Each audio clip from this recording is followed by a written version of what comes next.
नमस्कार विद्यार्थी मित्रांनो, मी नितीन सर चंद्रशेखर अकॅडमी या यूट्यूब चॅनलवर तुमचं सर्वांचं स्वागत करतो.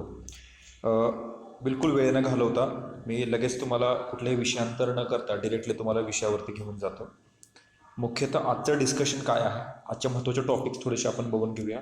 याच्यामध्ये पहिला टॉपिक आहे महाराष्ट्र दुय्यम गट ब, जी आता आपली होणार आहे. तुम्हाला माहिती आहे कधी होणार आहे? 26 फेब्रुवारीला आपली याची प्रिलिम्स आहे, बरोबर आहे. सो ती अराजक पत्र अशी त्याच्यामध्ये पोस्ट आहे जी PSIची आहे, बरोबर. तुम्हाला सगळ्यांना माहीत असेल ASO आहे, STI आहे. ही संयुक्त परीक्षा नक्की काय असते हे आपण याच्यामध्ये बघणार आहे. याचा पूर्ण आज जो आहे मुख्यतः आपण अभ्यासक्रम बघणार आहे. अभ्यासक्रम सर्व बघणार नाहीये, फक्त सध्या आज 2 विषयांचा अभ्यासक्रम बघणार आहे. एक चालू घडामोडी आणि दुसरा नागरिकशास्त्र. जे नागरिकशास्त्र म्हणजे त्याला इंग्लिशमध्ये आपण पॉलिटी म्हणतो. तर नागरिकशास्त्र हा एक पार्ट आहे, त्याच्यामध्ये पुन्हा अनेक पार्ट येतात, ते बघणार आहे आपण कसं काय काय आहे. बरं, किती गुण असतात तर आपल्याला माहिती आहे तुमचे जे काही 100 क्वेश्चन्स असतात 100 गुणांसाठी, आणि मग त्याचा कट ऑफ लागतो. मग कट ऑफचे पण आपण एक वेगळी व्हिडिओ बनवणार आहे की सगळे कट ऑफ त्याच्यामध्ये आपण घेणार आहे. तर आजचं मुख्यतः डिस्कशन काय आहे की अभ्यासक्रमाच्या रिलेटेड आजचं मुख्य डिस्कशन आहे ते आपण याच्यामध्ये बघणार आहोत. चला लगेच आपण जाऊया पुढे. आता मुख्यतः तुमचा जो विषय आहे त्याला आपण सामान्य क्षमता चाचणी असं त्याच्यामध्ये मुख्यतः त्यांनी अभ्यासक्रमामध्ये उच्चार केलेला आपल्याला बघायला मिळतो. कुठे हा उच्चार केलेला आहे सामान्य क्षमता चाचणी? तर तुमच्या अभ्यासक्रमामध्ये केलेला आहे. जर तुम्ही PSIचा अभ्यासक्रम केलात किंवा कुठला तुमच्या ASOचा किंवा PSIचा, तर तुम्हाला त्याच्यामध्ये हे बघायला मिळेल. त्याच्यामध्ये तुम्हाला मुख्यतः चालू घडामोडी पाहायला मिळतील. हा एक त्यातला एक पार्ट आहे, एक विषय आहे त्याच्यात, आपल्याला असं म्हणायला काही हरकत नाही. चालू घडामोडी तुम्हाला काय सांगितलंय त्यांनी? मुख्यतः एक तर चालू घडामोडी तुम्हाला जागतिक, तसेच दुसरा पार्ट आहे भारतातील. 2च पार्ट होतात. एक तर होतो कुठला जागतिक पार्ट आणि एक कुठला होतो भारतातील पार्ट. हे 2च पार्ट आहे त्याच्यामध्ये, ठीक आहे. आता याला रिलेटेड कुठे ऑफकोर्स महाराष्ट्रामध्ये एक्झामिनेशन्स होते, तर त्याला महाराष्ट्रामधला जास्त बेस असणार आहे, आपण तिथे बघणार आहे. आता जगाच्या लेवलचा मी 2020ची जी एक्झाम झालेली आहे त्या एक्झामचा मी एखादा प्रश्न घेतो, ठीक आहे. म्हणजे जागतिक स्तरावरती कसे प्रश्न विचारले जातात ते आपण बघूया. आता तुम्हाला याच्यातला एक सिंपल बेसिक पार्ट कळाला की 2च पार्टवरती आहे, एक जागतिक स्तरावरती एक भारतातील स्तरावरती. फक्त तुम्हाला चालू घडामोडी विचारल्या जातील, परंतु बेस कुठला असणार आहे? महाराष्ट्राचा. महाराष्ट्राचं तिथं कोणी आहे का काय हे पण बघू, तिथं थोडंसं विचारलं जाऊ शकतं. तर ते आपण विषयांतर कुठे न करता आपण डिरेक्टली तिथं बघूया. तर मी डायरेक्टली तुम्हाला प्रश्नावरती घेऊन जातो. जागतिक स्तरावरती काय सांगितलेलं आहे? अमेरिकी अंतराळवीर क्रिस्टिना कोच ज्या आहेत या सर्वाधिक कालावधीसाठी अंतराळ मोहीम पार पाडणाऱ्या महिला अंतराळवीर ठरल्या आहेत, आपल्याला माहीत आहेत त्या, ठीक आहे. त्यांनी 328 दिवस अंतराळ व्यतीत केले. म्हणजे कोच यांनी गेल्या वर्षी टिंबर रोजी पृथ्वीवर उड्डाण केले होते. आता हे सगळं वाचायची काय गरज आहे का? संपला विषय, याचा काही संबंध नाही आहे. गेल्या वर्षी त्यांनी कधी उड्डाण केलं होतं ना ते आपल्याला सांगायचं आहे. तर याचं मुख्यतः उत्तर काय असणार आहे? तर आपल्याला सगळ्यांनाच उत्तर माहिती असेल. काय असणार याचं उत्तर? 14 मार्च 2019 हे याचं उत्तर आहे, हे आपल्या सगळ्यांना माहिती आहे. हा 2020चा प्रश्न आहे बघा, 2020चा. मागची जी तुमच्या आता एक्झाम झाली होती कंबाईनची, बरोबर आहे, ज्याच्यामध्ये आपण PSI, STI आणि ASO तिघांसाठी पण ते एक प्रिलिम संयुक्त होते, त्या एक्झामचा हा प्रश्न आहे, बरोबर आहे. त्याचं उत्तर हे होतं. उत्तराची काही मला घेणं देणं नाही आहे. मला तुम्हाला ह्याच्यामध्ये फक्त एकच महत्त्वाचं सांगायचं आहे की मुख्यतः ह्यांनी प्रश्न कशावरती विचारलेला आहे? क्रिस्टिना कोचवरची, अंतराळवीरवरती, बरोबर आहे. परंतु ह्या मुख्यतः जागतिक स्तरावरचा क्वेश्चन आहे की नाही, कारण ह्या बाहेर आहेत, अमेरिकी अंतराळवीर आहेत क्रिस्टिना कोच, म्हणजे त्या बाहेर राहिल्या बाबा की तिथल्या आहेत, बरोबर. त्याने उच्चार कुठला केला होता? जागतिक स्तरावरचा. जागतिक स्तरावरचा मग कुठून प्रश्न आला? तर तो मुख्यतः प्रश्न कुठून आलेला आहे? अंतराळ या टॉपिकवरून, तंत्रज्ञानावर तो प्रश्न आलेला आहे, हे आपल्याला इथं कळतं, बरोबर आहे. जागतिक स्तरावरती कसे प्रश्न येतात आपल्याला इथं कळून जातं, बरोबर आहे. तर या टाईपमध्ये अभ्यास करा. मग आता तिथं तुम्ही काय केलं पाहिजे? तुमच्या नोटबुकमध्ये 2020 लिहायचं, त्याच्या खाली काय करायचं? जागतिक स्तरावरती बाबा एक प्रश्न विचारला आहे, मग काय विचारला आहे? मग त्याच्यावरती तुम्हाला कळलं पाहिजे तंत्रज्ञानावरती प्रश्न आहे, मग तंत्रज्ञानावरती आणि अजून काय प्रश्न आहे? तर मग त्याच्यावरती परत जायचं आहे की काहीतरी अंतराळ मोहिमेवरती प्रश्न आहे. मग इथून पुढच्या बऱ्याच मोहिमा आहेत, तुम्हाला माहिती आहे इस्रो मोहिमा करतं, हे आपल्या इंडियन लेवलला जगा, पण तिकडे सुद्धा मोठ्या मोठ्या मोहिमा होतात, बरोबर आहे की नाही, हे आपल्याला माहिती पाहिजेत, ओके. आणि यात मुख्यतः ह्या महिला होत्या, बरोबर आहे की नाही, ह्या पार पाडणाऱ्या महिला असल्यामुळं हा मुख्यतः प्रश्न विचारलेला आहे. चल, हे तुम्हाला कळालं. जागतिक स्तरावर आता समजलं असेल. ही स्लाईड तुमची कव्हर अप झाली, स्क्रीनशॉट मारून घेतला तर बेटर राहील. आता पुढचं काय आहे, भारतातील घडामोडी. आता बघा त्याच्यात सेकंड पॉईंट भारतातील घडामोडी विचारले की नाही, तर भारतातील घडामोडी कशी विचारलेली आहे बघा. जागतिक स्तरावरती जास्त प्रश्न नसतात, एक दोन एक प्रश्न असतात. पुन्हा भारताच्या स्तरावरती एक 3-4 प्रश्न असतात. पुन्हा मग महाराष्ट्राला अनुसरून पुन्हा भारतावरती प्रश्न विचारायला असे 4-5 प्रश्न असतात. असे प्रश्न स्वतःहून काढा तरच तुमचा फायदा होईल बरं का. नाहीतर मग उगाचचाच वेळ तुम्ही घालवाल या सगळ्या एक्झामच्या प्रिपरेशनमध्ये. तर थोडंसं प्रश्नांचं स्वरूप समजून घ्या. आता मी तुम्हाला प्रत्येक सिलेबस वाईज, टॉपिक वाईज तुम्हाला प्रत्येक मी टॉपिक सांगणार आहे, पण ते आपल्या हळूहळू व्हिडिओ येतील. तुम्हाला जर व्हिडिओ आवडत असतील ना तर प्लीज खाली कमेंट करत चला की अजून पुढची व्हिडिओ तुम्हाला कुठली पाहिजे, किंवा मग त्याच्यामध्ये आपल्याला अजून अपडेट करता येऊ शकतं का. बघा आम्ही सुद्धा नवीनच आहोत, नवीन म्हणण्यापेक्षा मी 10 वर्षापासून लेक्चर घेतोय, पण मी ऑफलाईन घेतोय. आता ऑनलाईनला सुरुवात केलेली आहे, काही बाबा तुमच्यापर्यंत गरीब मुलांपर्यंत पोहोचवावं. तर तुम्ही पण थोडंसं तुमच्या वेने जर शेअर करा. पहिल्या व्हिडिओला आपल्याला चांगला रिस्पॉन्स आला, त्यामुळे मला ही व्हिडिओ बनवावी लागली. अनेक लोकांनी मला इथे रिप्लाय दिल्या कारणामुळे मी हे बनवतोय. ओके, तर जागतिक स्तराचे मी तुम्हाला सांगितलं. आता मी भारतातल्या स्तरावरती थोडंसं तुम्हाला मी सांगतो. ठीक आहे, भारताच्या स्तरावरती आपण थोडंसं बघूया. तुमचे परमवीर चक्र तुम्हाला सगळ्यांना माहिती आहे बरोबर की परमवीर चक्र दिले जाते. त्यानंतर आजपर्यंत 72 वर्षामध्ये सुमारे 130 कोटी लोकसंख्या असं त्यांनी ते म्हणतात, आणि याच्यामध्ये टिंब जणांनाच हे मिळालेलं आहे असं त्यांनी विचारलेलं आहे. आता किती लोकांना मिळालं रे हे आपल्या सगळ्यांना माहिती आहे बरोबर आहे की नाही, की बाबा 21 लोकांना आतापर्यंत मिळालेलं आहे. आता हे सगळ्यांना माहीत नसेल, काही लोकांना आता समजत असेल, परंतु हा प्रश्न 2020चा विचारलेला होता. म्हणजे भारतावरती त्यांनी काय विचारला, पुरस्कारावरती प्रश्न विचारला. पण भारतातले पुरस्कार विचारले की नाही, पण परमवीर चक्रावरती प्रश्न विचारला. हे दरवर्षी प्रश्न असतात. परमवीर चक्र आता अनेकदा प्रश्न विचारलेला होता बरोबर की, आणि विचारतात आणि ह्याही वेळेला विचारू शकतात. त्यामुळे काय करा, असं भारतातले कशावर प्रश्न असतात तर पुरस्कारावरती प्रश्न, मग ते थोडेसे व्यवस्थित करायचे. आता किती लोकांना दिला, सिंपल प्रश्न होता. त्यामुळं हे थोडंसं तुमच्या लेवलला अशा वेळेने अभ्यास करा, म्हणजे तुम्हाला सिलेबस कळाला असेल. मी 2 पार्टमध्ये सिलेबस सांगितला. मुख्यतः मी ज्या वेळेला करंट अफेअर्स सांगतोय, करंट अफेअरवरती एक ते जागतिक स्तरावरती आणि एक भारतीय स्तरावरती असा सिलेबसमध्येच तुमच्या दिलेला आहे. त्यामुळे हे मुख्यतः महत्त्वाचे दोन्ही होतात. चला आता मी पुढे जातो. आता थोडंसं मी तुम्हाला म्हणजे हा तुमचा एक विषय संपला जागतिक स्तरावर, तर मी पुढे नागरिक शास्त्रावरती जाणार आहे. त्याच्या अगोदर थोडीशी तुम्हाला माहिती देतो मी. आपली जी इथली फास्ट ट्रॅक बॅच आहे बघा आपल्या क्लासमध्ये, साताऱ्यामध्ये हा चंद्रशेखर अकॅडमी आहे, तिथं फास्ट ट्रॅक बॅच सुरू होती. कंबाईन बॅच आहे PSI आणि ASOसाठी. मी स्वतः रन करणार आहे, आणि आपले जे मुख्य जे आहेत आपले सर इथले आपले चव्हाण सर तेही रन करणार आहेत. सो आतला मोठी टीम आहे आपली. ही 90 दिवसामध्ये, ही 90 दिवसाची बॅच आहे बघा. आम्ही 100% कॉन्फिडन्सली तुम्हाला हे सांगू शकत नाही की तुम्ही 100% पास व्हाल. मग तुम्ही जर मेहनत घेतलं की नाही या वेळेने तर सिलेबसही कंप्लीट होणार आणि पास होण्याचे चान्सेस वाढवू शकतो आम्ही. बघा जे रिॲलिटी आहे ती मी सांगतो. मी बिलकुल इथे तुम्हाला हे सांगत नाही की तुम्ही 6 महिन्यामध्ये पास व्हालच, 90 दिवसामध्ये तुम्हाला 100% पोस्ट भेटतात. अभ्यास केला तर पोस्ट भेटणार हे सगळ्यांनाच माहीत असते. तुम्ही स्वतःहून अभ्यास करा, आमची मर्जी आहे, जेवढं आम्हाला देता येईल तेवढं, आणि कमीत कमी पैशामध्ये. एकदा व्हिजिट करा, मी तुम्हाला इथून असं डायरेक्टली सांगू शकत नाही. इथून व्हिजिट करा. आपण महिलांसाठी आपल्याला सेपरेट आपण इथे बऱ्याच म्हणजे स्कीम ठेवलेल्या आहे, त्याच्यामध्ये आपण त्यांना म्हणजे त्या अंतर्गत आपण त्यांच्याकडून कमीत कमी फीस घेतो. स्वातंत्र्य सैनिक असतील किंवा शेतकरी बांधव असतील आपले, असे अनेक लोक आहेत ज्यांना वडील नाही आहेत, त्यांच्यासाठी अपंग लोकांसाठी आपण खूप स्कीम ठेवल्यात. काही लोकांना आपण फ्री पण ठेवलेलं आहे. तर तुम्ही थोडंसं येऊन इथे व्हिजिट करा क्लासमध्ये आणि हे त्याची माहिती घ्या. मी काय तुम्हाला हे सगळं सांगत बसत नाही आहे. फास्ट ट्रॅक बॅच आहे, 15 नोव्हेंबरपासून सुरुवात होणार आहे. ती 10:30 आणि 12:30 हे लेक्चर स्टार्ट असणार आहे. आणि पहिल्या दिवसाचं लेक्चर म्हणजे पहिले जे लेक्चर्स आहेत ते तुम्हाला फ्रीमध्ये ठेवलेले आहेत. तुम्ही थोडंसं येऊन चेकआउट करा इथे. ठीक आहे, तुमच्या वेळेने. पुन्हा इथं टेलिग्राम चॅनल आहे बघा. ज्यांना पॉसिबल नाही ते टेलिग्राम चॅनल जॉईन करा, तिथून तुम्हाला बरीच माहिती मिळेल. यूट्यूब चॅनल सबस्क्राईब करून ठेवा, तिथून तुम्हाला माहिती मिळेल.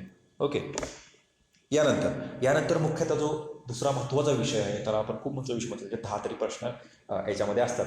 जसं की तुमचे करंट अफेअरचे प्रश्न किती असतात रे, 15 एक प्रश्न असतात. तसे याचे 10 ते 15 प्रश्न विचारले जातात. 10 कधी 12 असतात, कधी 15 प्रश्न असे. शक्यतो 10च असतात, हे आपल्याला माहीत पाहिजे. नागरिकशास्त्रावरती 10 ते 15च्या मध्ये ह्याच्यावरती प्रश्न विचारतात. मग याच्यामध्ये 3च पार्ट तयार होतात. आपण काय करतो, लक्ष्मीकांत ओपन करतो आणि first page to last page जातो. असं करू नका. 3च पार्टवरती प्रश्न विचारतात. एक तर भारताच्या घटनेचा प्राथमिक अभ्यास, म्हणजे प्राथमिक म्हणजे बेसिक अभ्यास ना, बेसिक स्ट्रक्चर आपण ज्याला म्हणू शकतो, त्या बेसिक स्ट्रक्चरवरती प्रश्न असतो. किंवा राज्याचं व्यवस्थापन, राज्य व्यवस्थापनमध्ये मग राज्यपाल येईल, तुमचा मुख्यमंत्री येईल, हे राज्याच्या पातळीवरती एक तर त्याच्यावरती प्रश्न असतो. हे मी फक्त कंबाईनच्या पर्स्पेक्टिव्हने सांगतो बरं का. राज्यसेवेला तुला जो वास्ट आहे हे फक्त कंबाईनच्या पर्स्पेक्टिव्ह, STI असो आणि PSI साठी. त्यानंतर ग्राम प्रशासनावरती म्हणजे पंचायत आयोगावरती प्रश्न असतात. आता बघा ह्या एक्झाममध्ये तुम्हाला सगळ्यांना माहिती आहे 4 ते 5 प्रश्न पंचतारावरती होते.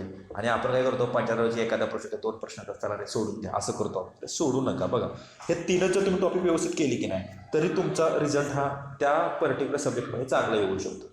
मग तेवढंच टॉपिक करणं व्यवस्थित. टॉपिक हवे असतील तर खाली कमेंट करा किंवा मी नंतर एक व्हिडिओ आणेनच टॉपिक वाईज व्यवस्थित, किंवा राज्यशास्त्राचे कुठले टॉपिक आहे, करंटचे कुठले टॉपिक करायचे आपल्याला एक्झाम वाईज ते आपण बघणार आहे. एक्झाम ओरिएंटेड बरं का, इथे मी बिलकुल फालतू कुठलाही इथं विषय आणणार नाही आहे. फक्त आणि फक्त एक्झामच्या ओरिएंटेडच आपण इथं अभ्यास करणार आहोत. ठीक आहे, चला आता हे तुम्हाला नागरिकशास्त्र कळलं. बघा नागरिकशास्त्र यालाच आपण राज्यशास्त्र म्हणतो, यालाच आपण इंग्लिशमध्ये पॉलिटी म्हणतो. आता नागरिकशास्त्र म्हणजे नागरिकांचं शास्त्र, बरोबर आहे, ज्याला नागरिकांचा स्टडी करायचा असतो त्याच्यामध्ये जास्तीत जास्त. आता आयोगाने तो तिथे शब्द वापरला त्यामुळे तो शब्द महत्त्वाचा आहे. ठीक, यानंतर आता घटनेचा प्राथमिक अभ्यास हा पहिला आपल्याला त्याच्यामध्ये बघायचा आहे. घटनेचा प्राथमिक अभ्यास म्हणजे काय असतो, आता मी एखाद्या प्रश्नावरूनच तुम्हाला सांगतो. आता सरनामा हा घटनेचा प्राथमिक अभ्यास म्हणजे बेसिक स्ट्रक्चर आहे. याच्यावरती प्रश्न आहे की बाबा बघा प्रश्न पण किती मोठे मोठे असतात की सरनामा हा राज्यघटनेला जे प्रस्थापित आणि प्रचारित करावयाचे आहे ते उद्दिष्टे कथन करतो आणि त्यामधील भाषा जे तिचे संदिग्ध असल्याचे आढळते ते घटनेचा वैधानिक अर्थ निरूपण करण्यास सहाय्य करतो. आता हे शब्द हेवी जाऊ शकतात आपल्याला, डोंट वरी, पण इथे काय दिलंय, घटनेचा वैधानिक अर्थ लावायला बाबा तो सहाय्य करतो का, तर करतो. हे आपल्याला सगळ्यांना माहिती आहे, सगळ्याच पुस्तकात दिले ते, माझ्या नोट्समध्ये पण दिलेलं आहे. सगळ्या पुस्तक तुम्ही वाचत असाल, कोळंबे सरांच्या पुस्तकात आहे, लक्ष्मीकांत सरांच्या पुस्तकात आहे. फक्त यांनी काय केलं, ते जास्त शब्द वाढवून टाकले का, कारण गुगल ट्रान्सलेटर काय करेंगे. ठीक आहे, त्यामुळं पण हे काय डायरेक्ट हे उत्तर बरोबर आहे, संपतो विषय इथे. त्यानंतर काय आहे, संविधान सभेने ज्याप्रमाणे राज्यघटनेच्या इतर भागास कायदेशीर मान्यता दिली आहे तशी ती सरनाम्यास दिली नाही असं म्हणतात. तर आपल्याला माहिती आहे की संविधान सभेने पण मान्यता दिली होती. ती पेरू-बारी युनियनमध्ये ते नाही म्हणले, पण पुन्हा केशवनंद भारतीमध्ये हा म्हणले. ते आपण आपल्या बॅचमध्ये बघणार आहे किंवा नंतर मी जे लेक्चर्स पुढे कंटिन्यू करेन मी त्याच्यामध्ये हे सगळं कव्हरअप करणार आहे तुमचे एक लेक्चर्समध्ये. ठीक आहे, मी स्वतः पॉलिटिकल सायन्स शिकवतो, सो तुम्ही त्याची काही काळजी करू नका. म्हणजे घटनेचा प्राथमिक अभ्यास तुम्हाला कळाला का, बेसिक स्ट्रक्चरवरती तुम्हाला फक्त अभ्यास करायचा आहे. फापट पसारा बिलकुल करायचा नाही. प्रश्न कशावर आला, सरनाम्यावरती. हा 2020चा प्रश्न आहे, कंबाईन 2020ला, म्हणजे आता मागच्या वर्षी जी एक्झाम झाली तुमची आता त्याच्यावरती हा प्रश्न विचारला होता. ठीक आहे, अजून त्याची मेन्सची काही डेट आलेली नाही आहे, तुम्हाला सगळ्यांना माहिती आहे. आता मेन्सची पण डेट लवकरच पडेल, तर अभ्यास सुरू करा.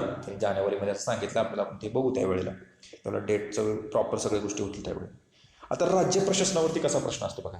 राज्य प्रशासन म्हणजे मी तुम्हाला सांगितलं राज्यपाल, मुख्यमंत्री हे सगळ्या राज्याच्या रिलेटेड ज्या कार्यकारी संस्था आहेत त्याच्यावरती प्रश्न आहेत. तर राज्य प्रशासनावरती कसा काय प्रश्न असतो. आता ह्या प्रशासनामध्ये परत न्यायमंडळ पण येतं बरं का, तर ते तुमच्या राज्य प्रशासनाकडच्या थ्रूनच आपण घ्यायला आपल्याला काय अडचण नाही आहे. आता राज्य प्रशासनासंबंधी म्हणजे राज्यपालांच्या संबंधित कोणते आयोग होता आपल्याला सगळ्यांना माहिती, त्याच्यावरती प्रश्न होता, त्या शिफारसीवरती प्रश्न होता बघा. आता हा प्रश्न काय पूर्ण लिखित दिलेला नाही आहे, आपण पुढे बघणारच आहे त्यावर टॉपिक घेणार राज्यपाल त्यावेळेला. तर याच्यावरती प्रश्न म्हणजे तुम्हाला कळलं का की राज्य प्रशासनावरती अशा पद्धतीने प्रश्न येतो. मग तुम्ही काय करता, राज्य प्रशासन म्हणलं तुम्हाला ते माहितीच नाही की कुठला टॉपिक आहे, तुम्ही काही करत बसता. त्यामुळं सिलेबस मस्ट आहे, प्रिव्हियस इयर क्वेश्चन्स मस्ट आहेत. हे खूप मस्त आहे बरं का. हे थोडंसं रीड करा प्रॉपररित्या, बघा तुम्हाला 100% याचा फायदा होईल बरं का. तुमचे 5 ते 10 प्रश्नाला प्रिव्हियस इयरबद्दल रिलेटेड असतात, जसं तुम्ही मागच्या व्हिडिओमध्ये तुम्हाला सांगितलेलं आहे. मागच्या व्हिडिओची लिंक पण मी खाली देतो तुम्हाला, त्याच्यामध्ये सगळ्यात सिलेबस दिला होता. सिलेबस नाही, क्वेश्चन्स पेपर दिले होते. ते थोडंसं क्वेश्चन पेपर ते आपण देणारच आहे पुढच्या याच्यामध्ये.